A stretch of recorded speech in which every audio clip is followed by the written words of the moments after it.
Are the national political debates still on? With just 9 days to go before the general elections, uncertainty hangs over whether the two main political parties will face off on pertinent issues ahead of the February 25 polls. More from Carrie-Ann Lowe. Most Jamaicans are eagerly anticipating a robust debate on key national issues as well as the policies of the two main political parties as they launch their campaigns to form the next government. For most pundits, the debate should focus on growing the economy, decreasing the high unemployment rate, improving healthcare delivery and crime prevention. Board member of the Jamaica Civil Society Coalition, JCSC, Carol Narcisse, says the political debates have become a popular staple in the run-up to the general polls, having been introduced in 2002. Ms. Narcisse says the debates provide an opportunity for Jamaicans, especially the uncommitted electorate, to compare the ideas of the two main political parties. They provide us with an opportunity to compare the major candidates and major parties and the leaders of those, compare their policy views, compare their command of the issues, compare their seeming sincerity as far as one is able to discern that looking at them at television and so on. So it's not the only means, but it certainly is one of the important means by which the Jamaican electorate have been able to help to make up their minds. The Jamaica Debates Commission, JDC, is the body responsible for organizing the political debates. The JDC is preparing to stage 3 debates focusing on social issues, the economy, and the leaders' debate. The first debate was originally scheduled for Tuesday, February 16. However, incidents on the campaign trail have impeded those plans. Vice Chairman of the JDC, Brian Schmidt, explains that the JDC is now looking at hosting the debates on February 19, 20, and 21. JLP, in turn, who has agreed to debate already, they have responded to our proposed dates by saying that they can do this Friday, which is the 19th. They are willing to debate this Saturday, which is the 20th. They cannot do the 21st, but they are willing to do a date after that. So logically, what that would mean, they are willing to debate on the 22nd, which is next week Monday, or on the 23rd, because by law here, you cannot campaign on the day before the actual election day. So therefore, the 24th would be out, since election day is the 25th. While the JLP has expressed their willingness to participate in the debates, the PNP has insisted that it will not participate unless JLP leader Andrew Holness apologizes to PNP leader and Prime Minister Portia Simpson Miller for alleged defamatory comments. The PNP campaign director, Dr. Peter Phillips, also demanded that Mr. Holness declare his assets, including the funds used to construct his Beverly Hills St. Andrew home. On Monday, Mr. Holness released a statement disclosing that the total cost of his property to date, including land preparation, construction, and landscaping, is approximately $52 million. He explained that the construction has been financed by savings, salary, bank loans, and supplies credit. JCSC member Carol Narcisse says now that the grounds have shifted, it will be interesting to see what the PNP's next position will be on the debates. She believes the PNP should have used the legally constituted bodies of Parliament to raise its integrity-related concerns about Mr. Holness.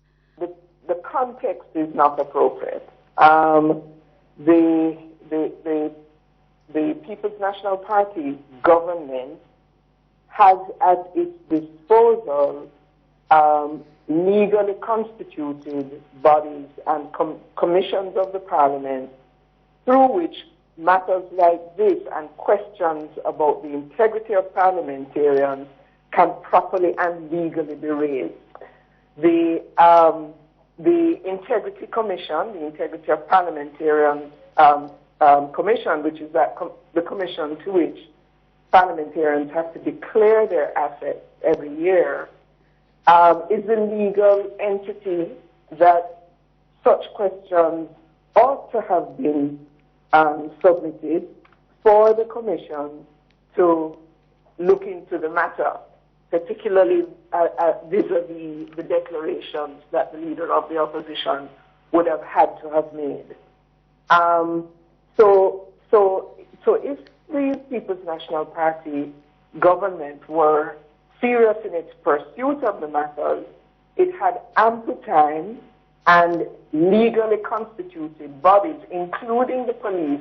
Both Mr. Schmidt and Ms. Narcisse were guests during CEEN's In-Depth on Monday. I'm Carrie-Ann Lowe for CEEN Caribbean News. Meanwhile, Vice Chairman of the Jamaica Debates Commission, Brian Schmidt, says despite the short period of time, the Commission would still be able to stage 3 quality debates prior to the polls on February 25. The Jamaica Debates Commission is pretty much always in a semi-state of preparedness because, as you know, in Jamaica, there are no fixed election dates. So we know when the election date is going to be at the same time as the general public. We have no insight, we have no insider information, nothing. So when it is announced is when we find it. So as a consequence, we have to do a lot of the preparatory work ahead of time. I mean, in fact, we have been working on this election cycle from 2014. So we are a lot prepared for what is going to happen. Now, we need 3 clear days before the day of a debate, the first debate, to be ready. So if we get a sign-off by tonight, tomorrow morning, we will be able to properly stage the first debate on this Friday. There have been suggestions that the Jamaica Debates Commission include candidates from the National Democratic Party, NDM, to replace the PNP since they are unwilling to participate. But Mr. Schmidt says based on the rules, the NDM does not qualify to participate in the national political debates. Now, there are 3 criteria by which a party needs to participate. 1, they must be recognized by the EOJ as a legitimate political party seeking public office. So that's 1. 2, they must have garnered 10% of the popular vote in the last election. Or 3, well, the first one is a given. First one is a must. The second is not mandatory, but if you have not garnered 10% of political support in the last election, you must have 15% of the popular support in a current respected national poll. Now, you may ask why 10% of the popular vote and 15% in a poll. The 15% in the poll is to cover for margin of error. So that is really what it is. Now, if you look on it, only the PNP and the JLP satisfy the criteria. And despite not having a formal consent of participation from the PNP, the JDC is remaining optimistic that good sense will prevail and the debates will go on. Mr. Schmidt says the debates have not been called off yet. No, as of yet, we cannot say that the debates are off. We have communicated to the parties that the window of time for preparation to prepare this series of 3 debates is getting very, very short. And we sent them communication saying that we would need to have a response from them, a final response from them by this Thursday at 5 p.m. Because if we get a positive response at that time, we will still be able to stage the 3 series debates. Now, as you know, there is an impasse. There has been an impasse between the parties, and that is something that we cannot do anything about or get involved in. But you also know, as I say, in an election cycle, 1 day is like a year. So anything can happen, but we have a responsibility to the public, and we have a responsibility to all of those involved, the electorate, and all of those involved in this process, to do everything we can, right down to the wire, to help ensure that the debates take place. And from political debates, we turn our attention to legal matters which have been dominating the election campaign trail as well. Leader of the Jamaica Labour Party, JLP Andrew Holness, is threatening to take legal action against PNP campaign director Dr. Peter Phillips. Mr. Holness has accused Dr. Phillips of uttering defamatory statements against him as it relates to the funding of his Beverly Hills house. Attorney representing Mr. Holness, George Suter, wrote to Dr. Phillips on Tuesday morning demanding an apology by Friday. Mr. Suter told Dr. Phillips that on February 12 he caused statements to be published in the Jamaica Gleaner newspaper in relation to Mr. Holness's house that defamed his client. Mr. Suter mentions that Dr. Phillips made statements which suggests that Mr. Holness purchased land and is carrying out construction thereon using funds that were obtained illegally and corruptly. The attorney argues that the statement could lower Mr. Holness's character in the eyes of well-thinking Jamaicans. In the meantime, Mr. Holness is demanding that Dr. Phillips agrees to pay over money to a charity selected by the opposition leader.